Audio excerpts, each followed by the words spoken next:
세상에 일어나는 모든 일이 우연히 일어나는 일은 없습니다. 하나님의 섭리와 경륜 속에서 일어나는 것입니다. 우리는 어떤 일이 일어날 때 하나님의 섭리와 뜻을 이해하지 못하기 때문에 마음 아파하고 눈물을 흘리며 원망하고 불평할 때가 있습니다. 그러나 세월이 흘러 다시 생각해 보면은 거기에도 하나님의 섭리와 경륜이 있었던 것을 깨닫고 겸손히 머리를 숙일 때가 있습니다. 옛날 이스라엘 백성들이 바벨론의 포로로 사로잡혀 가서 종살이를 하게 되었을 때 그들은 그 뜻을 이해할 길이 없었습니다. 특별히 하나님을 믿는 이스라엘 백성들이 하나님을 믿지 않는 바벨론에 의해서 전쟁에 패배를 당하고 포로로 끌려가서 종살이를 하게 될 때에 그들은 도무지 그 뜻을, 그 이유를 이해할 길이 없었습니다. 그러나 사실은 거기에도 하나님의 섭리와 경륜이 있었습니다. 그래서 에레미야 29장을 읽어보면은 내가 너희를 바벨론에 사로잡혀 가게 했다고 하나님은 여러 번 반복해서 그들에게 일깨워 줍니다. 그들이 하나님을 믿노라 했지만은 하나님의 뜻을 거역했고 하나님의 명령을 불순종해서 자행자질하며 죄악의 길을 걸어갔습니다. 그때 하나님은 바벨론을 들어 채찍으로 사용했습니다. 바벨론에서 포로 생활 70년 동안 그들은 자신을 새롭게 바라보게 되고 그들의 잘못을 회개하며 하나님과의 무너진 관계를 회복하게 되는 것을 볼 수 있습니다. 소위 시온주의나 고난의 종으로 찾아오시는 메시아 사상을 이 포로 생활에서 깊이 이해하고 터득하게 되는 것을 우리는 알 수 있습니다. 그래서 오늘 본문 말씀에도 보면은 옛날 애굽의 칼날에서 이스라엘 백성을 지켜주시고 광야에서 은혜를 베푼 것처럼 이제 70년이 차면은 바벨론 포로 생활에서 해방시켜 그들을 다시 하나님의 영광의 백성으로 세워줄 것이고 하나님의 파수꾼으로 들어서 주시겠다고 하는 축복의 약속의 말씀이 기록된 것을 읽어볼 수 있습니다. 얼마나 축복된 하나님의 약속의 말씀입니까?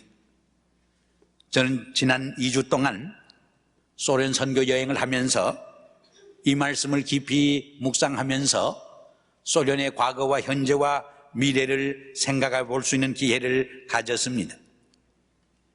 지난 9월 7일 월요일 오후에 가나안교회 김대순 목사님과 함께 독일 프랑크푸르트를 거쳐서 비행기를 갈아타고 화요일 저녁 때에 모스크바에 도착을 했습니다. 모스크바에 도착했을 적에 레닌그라드에서 일부러 나온 김재강 목사님의 인도로 호텔의 여정을 풀었습니다. 9일 하루 모스크바를 구경할 수 있는 시간적 여유를 가졌습니다. 모스크바는 여러분들이 아시는 대로 1600만 명의 인구를 지니고 있습니다. LA의 2배가 넘는 대도시입니다. 그날 아침 이슬비가 내려서 더욱 날씨가 으슥했고 거리에 걷는 사람들의 표정은 대단히 굳어 있었습니다. 한 사람도 명랑하게 웃는 얼굴을 만날 수가 없었습니다. 거기에다가 허물어진 건물들이나 다 망가진 차들은 가난의 티를 여실히 드러내 보이고 있었습니다. 한마디로 말해서 미국 땅에 사는 여러분들은 참 행복한 사람들이라 하는 것을 절실히 느껴봤습니다.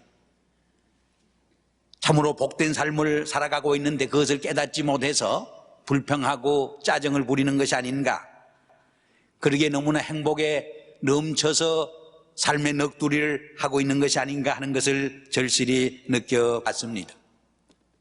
하루 동안의 모스크바를 다 보지 못하고 모스크바에 관해서 이야기한다고 하는 것이 주제는 없습니다만은 잠깐 모스크바 대학과 또 크레므린 궁전을 구경할 수 있는 시간을 가졌습니다.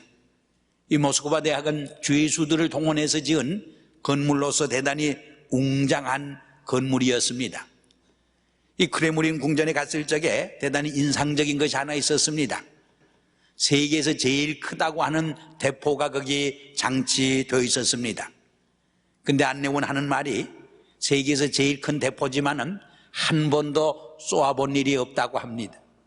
말하자면 소련의 허풍을 상징하는 듯 했습니다. 대포 쏜다고 하면은 허풍을 떤다 하는 의미와 통하지 않습니까? 또 하나는 거리거리에서 레닌이 손을 번쩍 들고 서 있는 동상을 볼 수가 있었습니다. 소련의 그런 조커가 돌아간다고 하는 말을 안내한 분이 들려주었습니다. 누가 이 소련 땅을 이렇게 가난하게 만들었느냐 묻자 레닌이 손을 들면서 내가 그렇게 만들었습니다 하고 대답을 한다고 이렇게 설명을 했습니다. 대개 우리 한국 분들은 중등 이상 고등교육을 받았고 대단히 부지런하기 때문에 그 사회에서 중산층 이상의 부유한 생활을 하는 것을 봤습니다. 이 황 선생님 댁에 갔더니 가구랑 가정이랑 대단히 깨끗하게 이렇게 해놓고 사는 모습을 볼 수 있었습니다. 그러나 나라 전체는 대단히 경제적으로 어려움을 겪고 있었습니다. 이 소련 영방에서 보조를 줄 때는 1년 예산이 미불로 2,200만 불쯤 되었다고 그래요. 그런데 금년 예산은 600만 불이 나라의 전 예산입니다. 얼마나 가난하다 하는 것을 알 수 있습니다. 그러다 보니까 이 우즈벡 족속들이 이 터키 족속과 비슷한데 이 정부를 장악하다 보니까 러시아 사람들은 러시아 공화국으로 거의 돌아가고 우리 한국 분들도 대단히 불안한 가운데 있는 것을 볼 수 있었습니다. 왜냐하면 한국 사람들의 좋은 위치를 자꾸 그 사람들이 대치시켜 나가고 있었습니다. 그러다 보니까 한국 사람들이 더 기독교에 대해서 관심을 가졌습니다. 공산주의에 의존을 했는데 공산주의가 무너지고 마음의 공허감과 허탈감을 참 어디에 겨눌 수 없는데 마침 기독교에 대한 복음을 전하니까 얼마나 잘 받아들이는지 모릅니다. 얼마나 복음을 순수하게 잘 받아들이는지 알 수 없었습니다. 금요일 밤차로 레닌그라드로 오게 됐었는데 비행기가 취소되었습니다. 그래서 걱정이 은근히 생겼습니다. 왜냐하면 일주일에 2번밖에 비행기가 나르지 않는데 만일에 토요일 날 비행기가 없으면 화요일 날에나 레닌그라드에 갈 수 있다는 거예요. 그래 모든 여행 스케줄이 다 틀려지게 됩니다.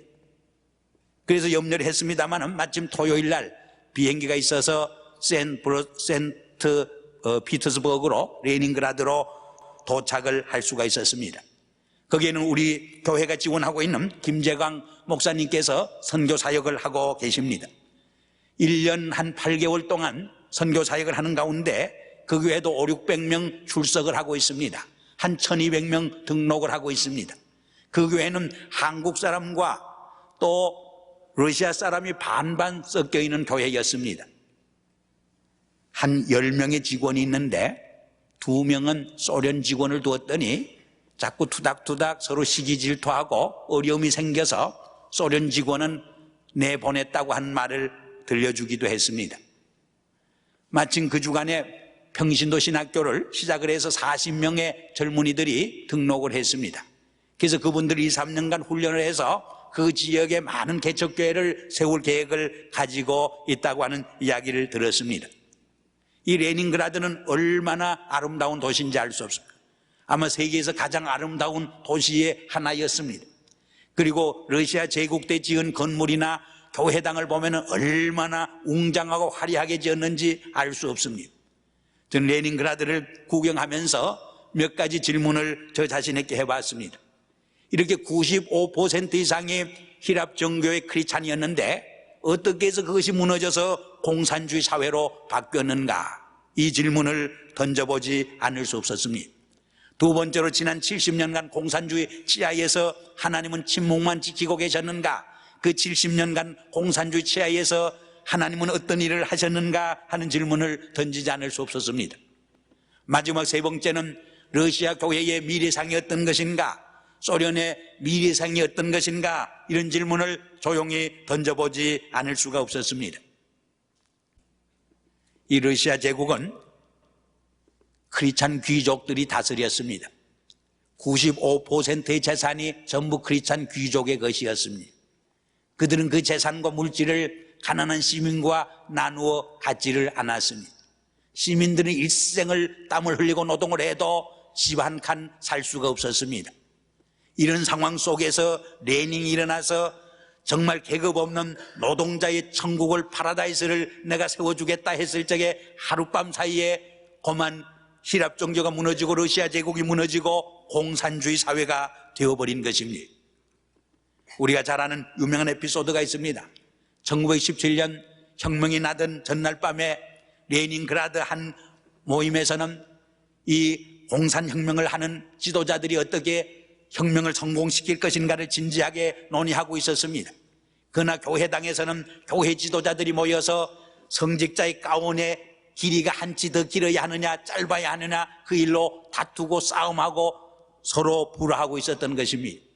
그렇게 될 적에 결국 히랍 종교는 무너지고 말았습니다. 우리의 역사를 공부해보면 어느 시대나 어느 사회 속에서든지 그 당시의 교회가 빛과 소금의 책임과 사명을 다하지 못하게 될 적에 하나님의 채찍과 심판을 받게 되었던 것을 우리는 볼 수 있습니다. 저는 그 상황을 지켜보면서 질문을 다시 던졌습니다. 이것이 70년 전 러시아의 교회의 모습만인가? 오늘 이민교회와 한국교회는 어떤 것인가? 오늘 서방교회는 얼마나 이 사회 속에서 빛과 소금의 책임을 감당하고 있는가? 이런 질문을 던져보지 않을 수가 없었습니다. 두 번째로는 지난 공산주의 치하에서 70년 동안 하나님은 침묵만 지키고 계셨는가? 공산주의가 정말 크리스찬의 정신과 크리스찬의 문화와 크리스찬의 신앙을 말살할 수 있었던가 하는 질문이었습니다. 거기 보면은 웅장한 교회당과 이 박람관에 가면은 전시된 예수님의 십자가의 모습, 또 아브라함이 이삭을 바치는 장면, 그리고 많은 성화를 통해서 결코 지난 70년 동안 그들이 기독교 정신과 문화와 기독교의 신앙을 완전히 말살시키고 없애버리지는 못했다는 것을 생생히 읽을 수가 있었습니다. 우리가 잘 아는 대로 현재 보리스 옐친은 어머니가 크리스찬이었습니다. 70년 공산주의 치하에서도 히랍 종교는 정부와 야합은 하긴 했지만 완전히 문을 닫지는 않았습니다. 그래서 그 보리스 옐친을 세례받기 위해서 어머니가 데리고 갔다는 거예요. 근데 사제가 술이 만취되어서 세례를 줄 적에 침례를 주는데 물속에 집어넣었다가 끄집어내질 않습니다. 어머니가 당황을 해서 뛰어가서 끄집어냈더니 죽지 아니하고 살았어요. 그래서 크리스찬 네임을 보리스라고 지었다는 거예요. 보리스라고 하는 말은 소련 말로, 러시아 말로 힘이 있다, 힘이 세다, 능력이 있다 그런 뜻입니다. 그의 크리스찬 이름 그대로 공산 치하에서 많은 백성들을 자유의 세계로 이끌어가는 하나의 정치적 지도자가 된 것을 볼 적에 거기에도 하나님의 섭리와 경륜이 있는 것을 우리는 생각해 볼 수 있는 줄 압니다. 마지막으로 저는 이러한 러시아의 미래가 어떻게 될 것인가, 이런 질문을 조용히 던져보지 않을 수 없었습니다. 하나님께서는 지난 70년간 고난의 역사 속에서도 오늘 본문에 기록된 대로 하나님께서 애굽의 칼날에서 이스라엘 백성을 지켜준 것처럼 지켜주었던 것을 분명히 우리는 이해할 수 있었습니다. 그러나 앞으로 러시아가 어떻게 될 것인가, 러시아의 교회가 어떠한 세계적 사명을 지니고 있을 것인가 하는 질문을 던져보지 않을 수가 없었습니다. 오늘날 소련의 현실은 한마디로 케이오스입니다. 혼돈입니다. 공산주의가 70년 동안 소련 백성들을 가난하게 만든 것만이 아닙니다. 도덕적으로, 영적으로 그들의 인격을 완전히 파괴시켰습니다. 얼마나 부패했는지 뇌물 없이는 일이 되는 것이 없다고 합니다. 얼마나 뇌물이 성행을 하는지 마치 해방 후 우리 한국 사회나 6.25 동란 이후 한국 사회를 능가할 만큼 부패한 사회가 오늘 소련의 사회입니다. 소련에서 돌아가는 유행어가 있습니다. 볼 때 사고 있을 때 먹고 줄 때 받으라. 오늘 있다가 내일 없습니다. 살려고 해도. 이것이 바로 소련 사회의 현실을 단면적으로 설명해 주는 이야기인 줄 압니다. 그러나 이러한 상황 속에서도 저는 위대한 소련의 미래상을, 잠재력을 직시할 수는 있었습니다. 그것이 무엇입니까? 첫째로 그들의 가난한 마음입니다. 얼마나 70년 동안 굶주리고 굶주렸는지. 그들은 말씀에 갈급해 있습니다. 복음에 갈급해 있습니다. 여러분, 가장 불행한 사람이 누군지 아십니까? 마음이 너무 부유해지고 교만한 사람들입니다. 오늘 북미 땅에 사는 많은 사람들이 왜 불행합니까? 많은 것을 가지고도 감사할 줄 모르는 마음의 부유함과 마음의 교만 때문인 것입니다. 우리가 마음이 너무 부유해지고 마음이 교만해질 적에 결국 하나님을 떠나게 됩니다. 자행자질하게 됩니다. 스스로 파멸의 길을 걷기 쉬운 것입니다. 오늘 소련 사람들은 얼마나 마음이 낮아지고 가난해져 있는지, 복음에 대해서 얼마나 칼급해져 있는지 알 수 없습니다. 두 번째로는 그들의 고난의 경험입니다. 여러분, 고난의 경험이 결코 헛된 것이 아닙니다. 고난의 경험처럼 값진 것이 없습니다. 돈 주고 살 수 없는 것이 고난의 체험이요 고난의 경험입니다. 우리 백성들이 유교 동란을 통해서 많은 피를 흘렸습니다. 많은 생명을 잃어버렸습니다. 그러나 우리는 그 잃어버림 속에서 또 많은 것을 얻었음을 분명히 알고 있습니다. 우리 한국 백성들이 세계에 도처에 흩어져 살아갑니다. 유럽에서도 한국 사람들이 잘 사는 것을 볼 수 있습니다. 북미 땅에서도 짧은 시일 내에 상당히 경제적 실력을 키웠습니다. 비행기에서 오다가 미국 신문을 보니까 아시안 아메리칸들이 1년 연간 인감이 3만 8천 얼마가 되더라고요. 그리고 백인들이 3만 1천 얼마입니다. 물론 아시안들이 가족 식구가 백인보다 많다고 하는 설명이 거기 있었습니다. 또 아시안도 여러 가지 다양성이 있다고 하는 설명이 거기 적혀 있긴 했습니다. 이렇게 짧은 시간 동안에 경제적으로 참 크게 부흥할 수 있고 성장할 수 있었던 비결이 뭐냐? 우리 한국 사람들이 유교 동란을 통해서 많은 고난을 겪고 어려움을 당했기 때문에 생활력이 강해졌다, 이렇게 생각해 볼 수 있습니다. 소련 사람들이 70년 동안 고난을 당하고 이 공산주의 치하에서 어려움을 당했지만 그것은 그들에게 있어서 중요한 유산이 될 수 있다고 하는 것을 저는 생각해 보지 않을 수가 없었습니다. 왜냐하면 위대한 창조적 역사는 아니란 역사에서 이루어지는 것이 아니고 고난의 역사를 통해서 이루어지는 때문인 것입니다. 그래서 유명한 역사가 토인비는 그런 말을 남겼습니다. 안일 속에서 인류 역사는 쇠퇴했고 오히려 고난 속에서 인류 역사는 성장하고 발전했다고 설명을 했습니다.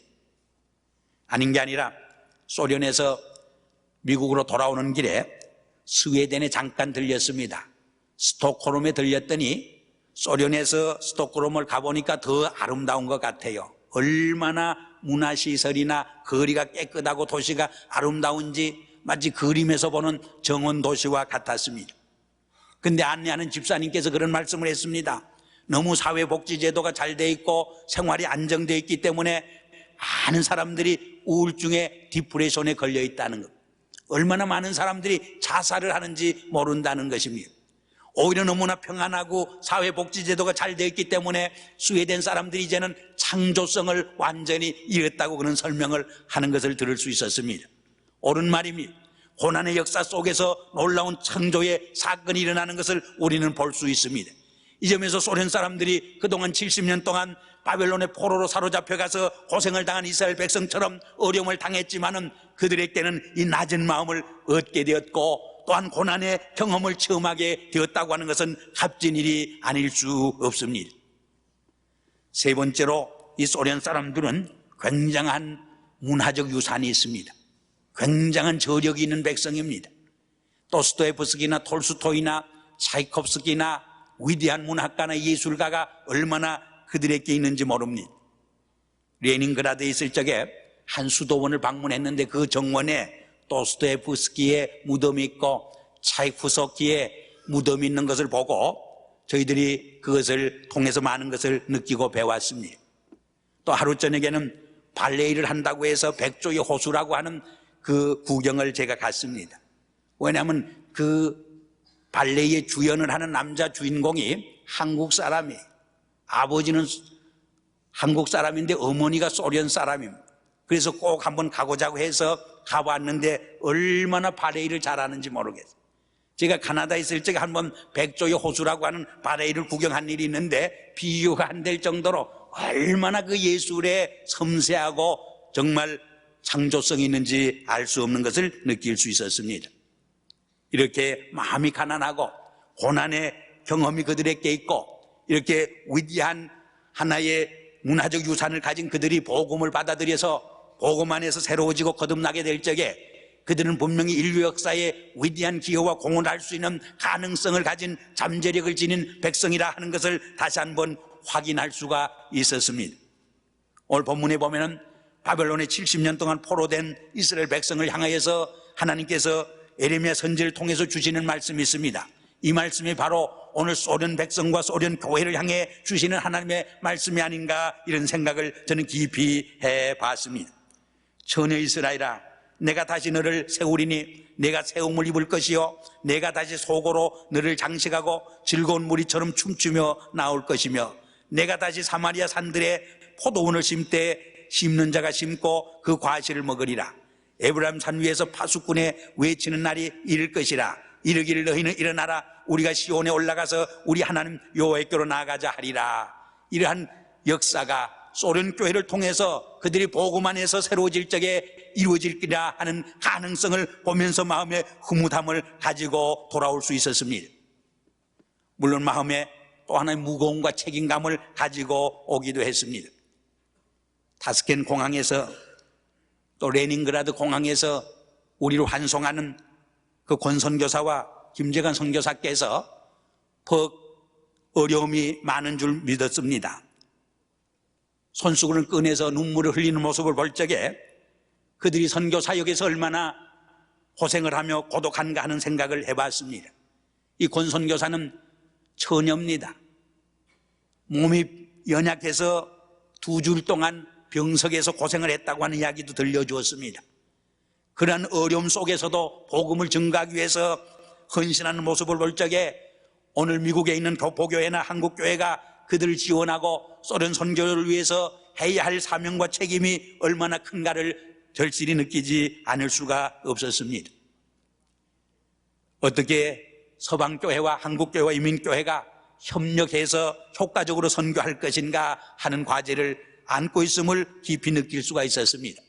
어떻게 물질적인 어프로치가 아니라 정말 복음 중심의 십자가의 도와 부활의 진리를 바로 증거해서 그 소련 교회를 바로 말씀 위에 굳게 세울 것인가 하는 큰 책임과 사명이 우리에게 있다고 하는 것을 확인하지 않을 수가 없었습니다. 어떻게 그들에게 그리스도인의 참된 사랑을 증거해주고 또 진실되고 정직한 크리스찬의 삶의 모범을 보여줌으로써 그들에게 올바른 크리스찬의 가치관을 심어줌으로써 소련 교회를 통해서 소련 사회를 변화시키고 또 소련 교회를 통해서 정말 잠들고 있는 서구 교회를 향해서 오히려 도전할 수 있는 책임을 감당하게 할 것인가 하는 것이 우리의 큰 기도의 제목이라 하는 생각을 하면서 돌아왔습니다. 이를 위해서 여러분들의 기도가 요청되는 줄 압니다. 기도드리겠습니다. 아버지 하나님, 70년 동안 바벨론에 포로되어 종살이를 하던 이스라엘 백성들에게 하나님께서 자유와 해방을 주시면서 너희를 다시 들어 파수꾼으로 써주시겠다고 약속하신 것처럼 70년 동안 공산 지하에서 짓밟히고 억압을 당했던 소련 백성들에게 자유와 해방을 주며 선교의 문을 활짝 열어주신 것을 하나님께 감사를 드립니다. 그러나 그들을 향한 우리의 선교적 책임이 중차대하던 것을 다시 한번 확인하지 않을 수가 없습니다. 이를 위해 저희들이 기도하게 하시고 이 일의 물심양면으로 동참해서 복음으로 그들을 변화시키고 복음으로 그들을 다시 한번 세워 하나님의 큰 일꾼으로 쓰임받을 수 있도록 저희들이 함께 동참할 수 있게 도와주시옵소서. 소련 땅에서 수고하는 우리 김재강 선교사와 그 외 많은 한국 선교사의 사역을 주님께서 도와주시고 그들을 통해서 주님 홀로 영광 받아 주시옵소서. 예수 그리스도 이름으로 감사하며 기도드리옵나이다. 아멘.